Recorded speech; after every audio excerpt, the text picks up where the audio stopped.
आपके साथ खबरों में मैं हूँ साक्षी मिश्रा। नमस्कार, मैं हूँ श्रुतिका आप सभी के साथ। और आज देखिए बारिश हो रही है, हल्की हल्की बूंदाबांदी अभी भी हो रही है साक्षी, दिल्ली एनसीआर में फाइनली। तो संडे का दिन और चाय के साथ में और खबरों के साथ में सुबह की शुरुआत के लिए आप रेडी हो जाइए। बीच में एसआईआर का जो ड्राफ्ट है वो सामने आ गया है और उसके बाद में ड्राफ्ट सामने आने के बाद तेजस्वी यादव के एक बयान ने कैसे पटना से दिल्ली तक जो सियासत है वो गरमाई है, वो हम आपको बताने वाले हैं। तो ऐसे में तेजस्वी यादव जहां एसआईआर के ऊपर में विरोध कर रहे हैं तो वहीं चुनाव आयोग के ऊपर गंभीर आरोप भी लगा रहे हैं, लेकिन इस पूरी सियासत में तेजस्वी खुद फंसते हुए नजर आ रहे हैं। आपको दिखाते। मेरा भी नहीं है, हम चुनाव कैसे लड़ेंगे? ये चुनाव आयोग का एप्लीकेशन है और मेरा ईपीआईसी नंबर हमने इसमें डाला है।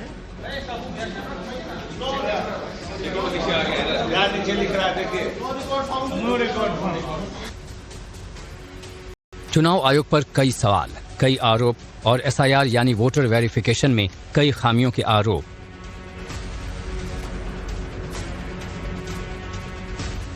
कुछ चुनाव आयोग से वाजिब जो है वो सवाल है, इन लाख मतदाताओं को मृत, स्थानांतरित या अनुपस्थित घोषित करने का आधार क्या है?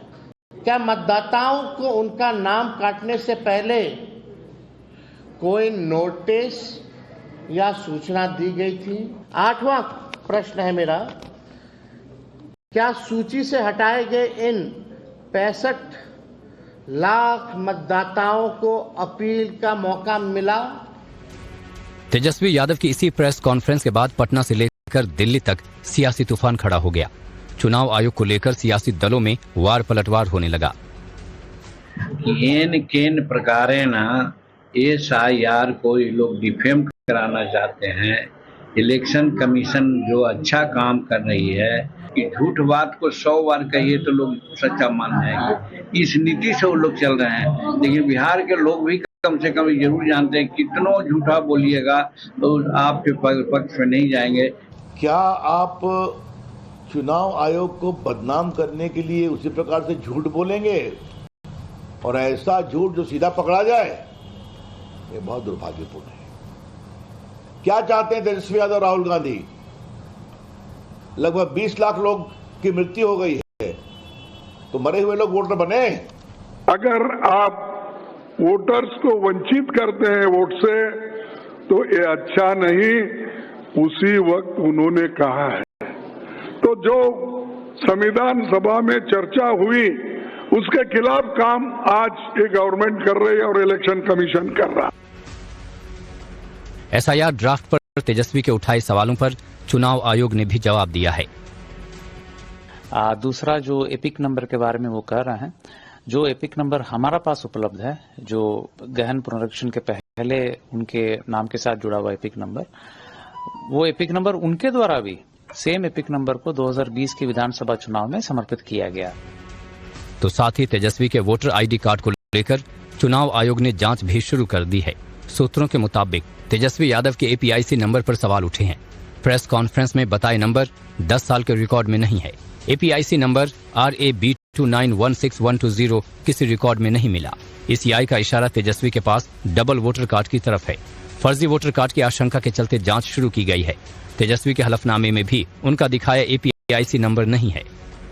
यानी तेजस्वी के प्रेस कॉन्फ्रेंस और एपीआईसी नंबर को लेकर अब चुनाव आयोग एक्शन मोड में है।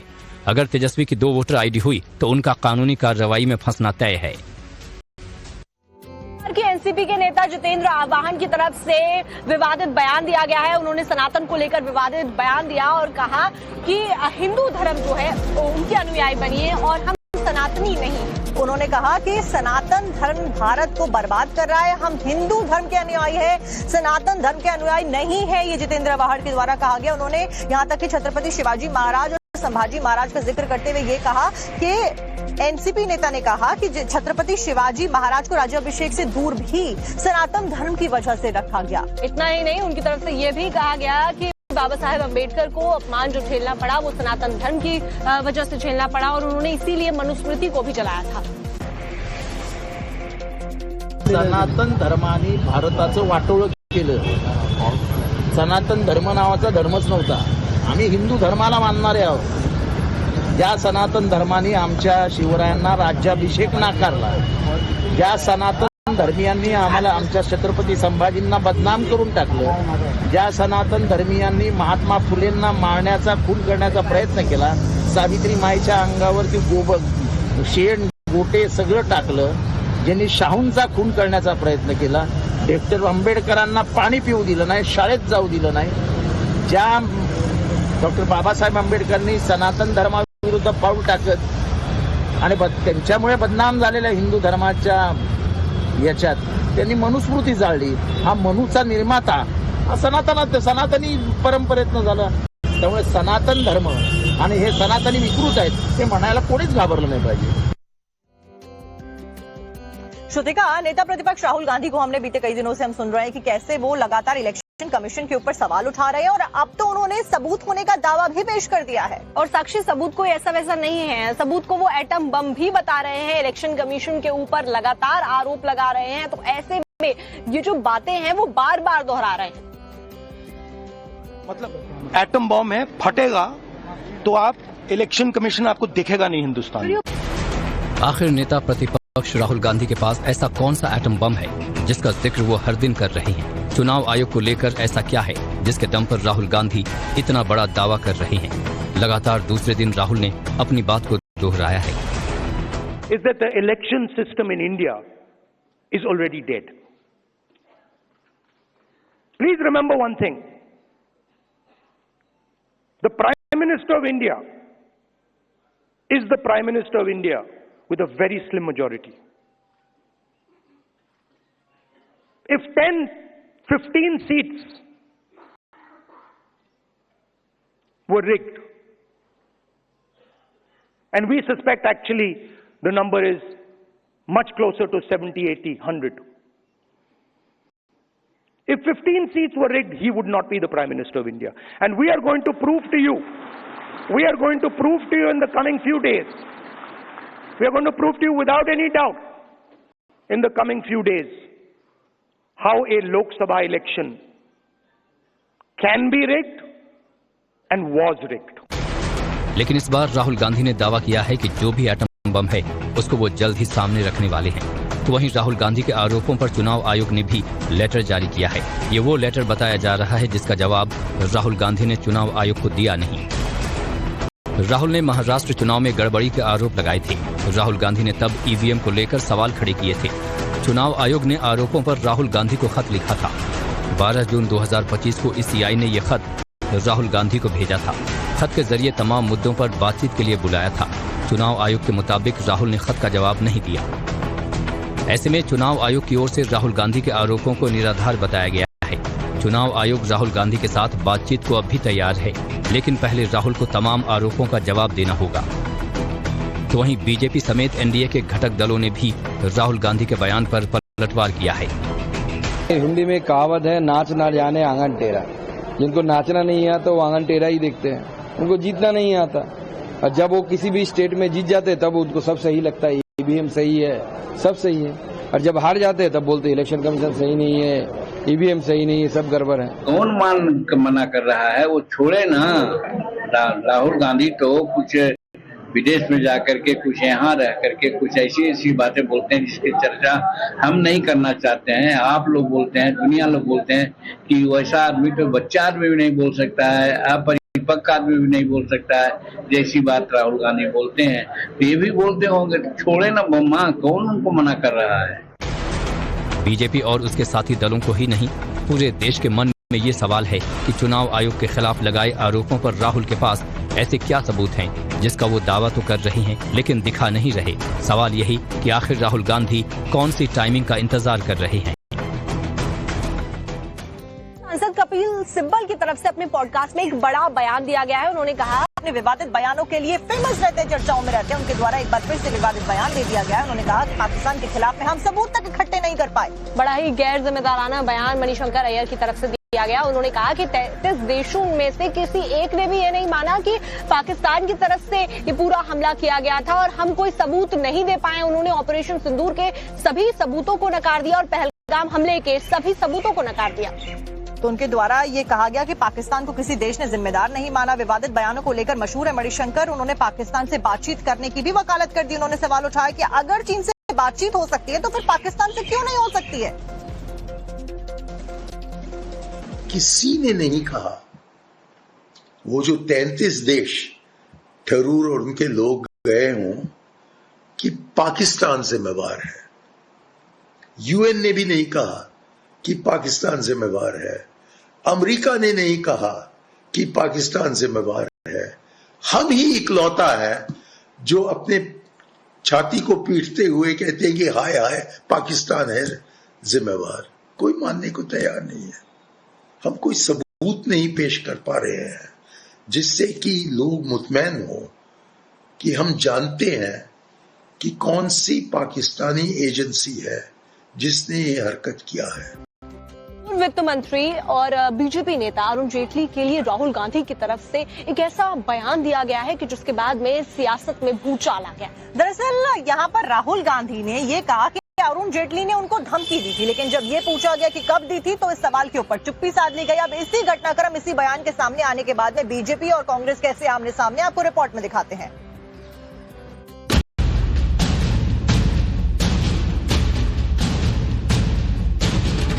And Arun Jaitley ji was sent to me to threaten me. Arun Jaitley पर राहुल गांधी के इस आरोप ने नए सियासी बवाल को जन्म दे दिया। पार्टी के एक कार्यक्रम में संबोधन के दौरान राहुल गांधी ने जेटली पर गंभीर आरोप लगाए। When I was fighting the farm laws,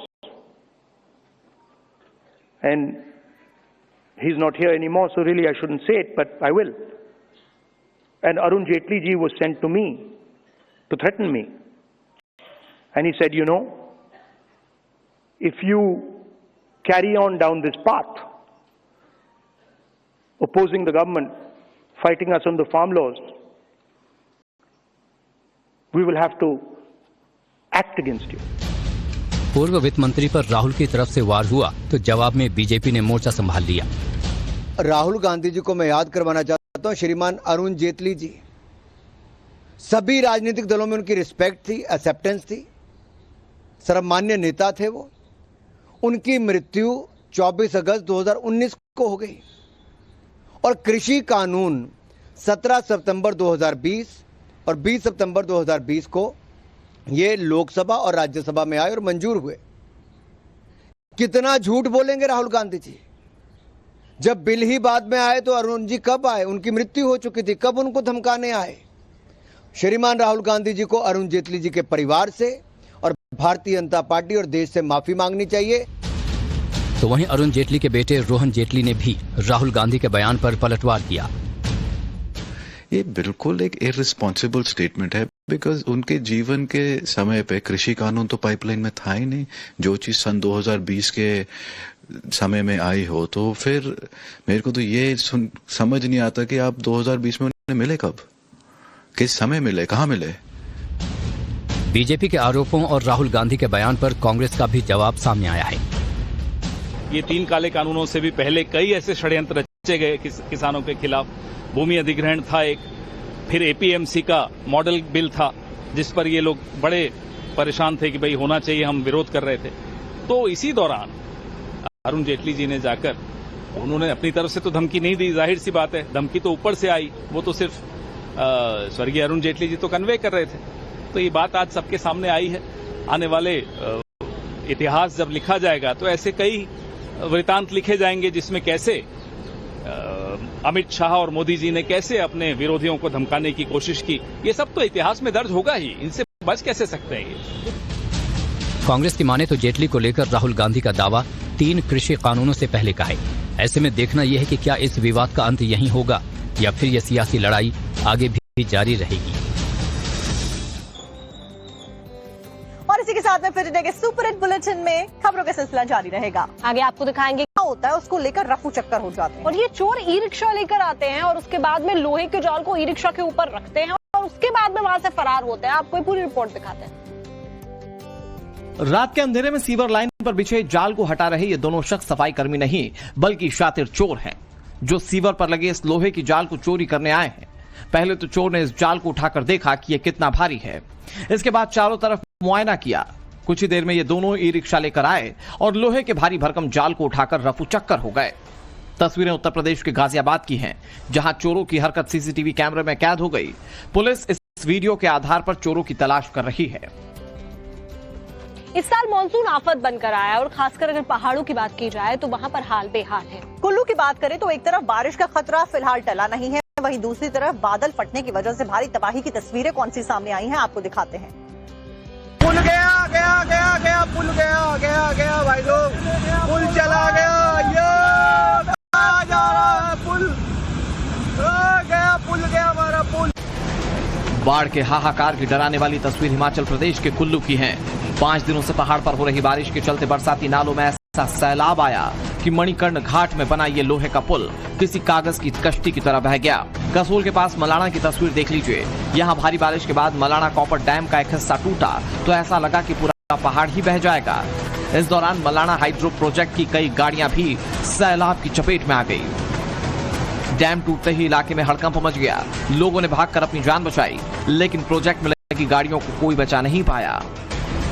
flash flood के बाद मलाणा प्रोजेक्ट में लगी हाइड्रा मशीनें और जेसीबी भी नहीं बच पाई और चंद सेकंड्स में ही सैलाब में बह गई।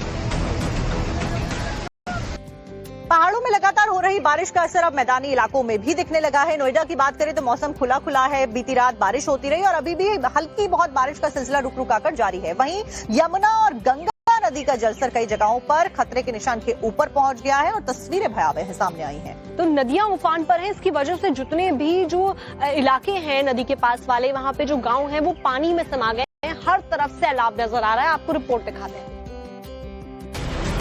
गंगा जी का पानी वाराणसी में भी चढ़ा हुआ है। अभी भी गंगा जी का जलस्तर 3 सेंटीमीटर प्रति घंटे की दर से बढ़ रहा है, जिसके बाद 1978 का रिकॉर्ड टूटने की आशंका बढ़ गई है। गंगा के रौद्र रूप लेने के बाद वाराणसी के सभी घाट पूरी तरह से जलमग्न है। घाट पर बने मंदिरों तक पानी पहुंच चुका है, जिसके बाद प्रशासन ने एहतियातन घाटों पर जाने पर पाबंदी लगा दी है।